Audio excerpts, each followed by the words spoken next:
Tom Fox, staff photographer Dallas Cowboys running back Ezekiel Elliott, 21, is congratulated by offensive guard Zack Martin, 70, left on his short third-quarter touchdown run against the Los Angeles Rams during their NFC Divisional Playoff game at Los Angeles Memorial Coliseum in Los Angeles, Saturday, January 12, 2019.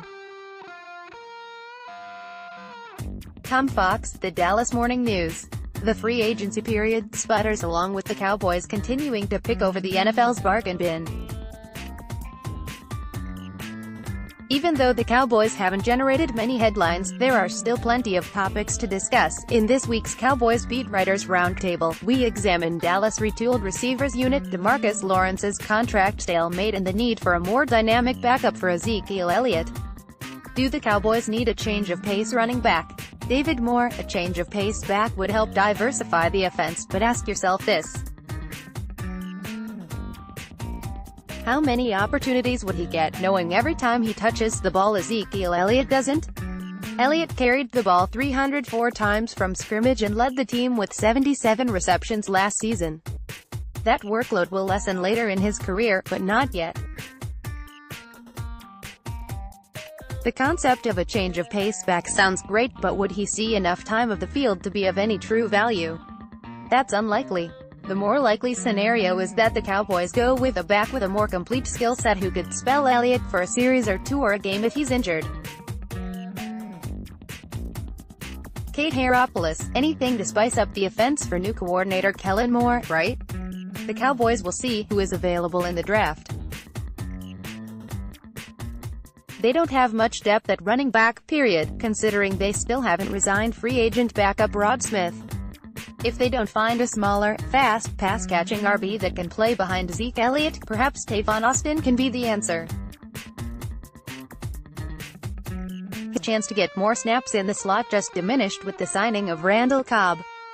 The Cowboys could use him more out of the backfield in 2019. We didn't see a lot of it last season, or a ton of success when they did try it, but Austin was hurt most of the season. We've only seen glimpses of what a healthy Austin can do. Have the Cowboys adequately replaced the production lost with Cole Beasley signing in Buffalo? David Moore, will one receiver replace the numbers Beasley put up with the Cowboys out of the slot last season? Probably not. His 65 catches for 672 yards both represent the second-best numbers of his career. Randall Cobb hasn't had that many yards in any of his last 3 seasons and has had more receptions only once. Now, let's turn this question around. Would Beasley duplicate those numbers if he would have returned for the 2019 season? Probably not. With Amari Cooper expected to have an even bigger role in his first full season with the Cowboys, with Michael Gallup's expected improvement in year 2, with the rise of tight end Blake Jarwin and the return of Jason Witten, there's a good chance the ball was going to be spread around more than it was last season after Cooper. Beasley's production will be replaced. It just won't come from one person. If his production isn't replaced, the Cowboys' passing game won't have made the improvement that's the focus of this offseason. Kate Haropoulos, if the Cowboys are getting vintage Randall Cobb, absolutely. But there are some unknowns, the biggest being will he be able to remain healthy? He had that lingering hamstring issue last season, when he eventually admitted he came back too soon. He also had an established connection with quarterback Aaron Rodgers and caught nearly 70% of the targets that came his way from his buddy.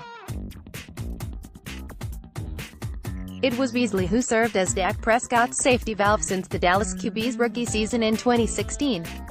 Cobb is playing on a one-year deal because he believes he can prove he's still got plenty left and become that dependable target for Prescott. He turned 29 in August. Beasley turns 30 next month. Though Cobb's numbers sank last year as he missed 7 games, it was only 2017 when he put up a respectable 653 yards and 4 touchdowns. Beasley had 672 yards and 3 touchdowns last season. Sign up for our free Cowboys newsletter. Is there any scenario in which DeMarcus Lawrence will not be a member of the Cowboys in 2019? David Moore, it's hard to envision a scenario where he won't be back. Lawrence is one of the league's top defensive ends. He's relentless on the field. He plays through injuries. He's respected by teammates and coaches. If the club doesn't sign him, what message does that send to everyone else in the locker room? What does it do to a defense that has spent years building to this point? It would undercut everything ownership and coach Jason Garrett say they value. The Cowboys will sign Lawrence, and it needs to be done sooner rather than later. The club can't afford to go down to the deadline the way it did with Des Bryant when he was on the franchise tag. Too many rifts, too many questions develop the longer this remains unresolved. Kate Haropoulos, I think Tank will be back, and with a long-term deal that gives him the security he wants and feels like he's earned. It's hard to look at his last 2 seasons and say otherwise. But it's better for the Cowboys, certainly, if this gets done sooner than later. Lawrence needs that shoulder surgery. A disgruntled star player sitting out the off-season program to prove a point, if it comes to that, stirs up a lot of messy drama. Many asked if the Cowboys' interest in a trade with Miami for pass rusher Robert Quinn has to do with creating leverage with Lawrence. But I do think the Cowboys are looking for a defensive end to pair with Lawrence, not find a fallback option if they can't get a deal done.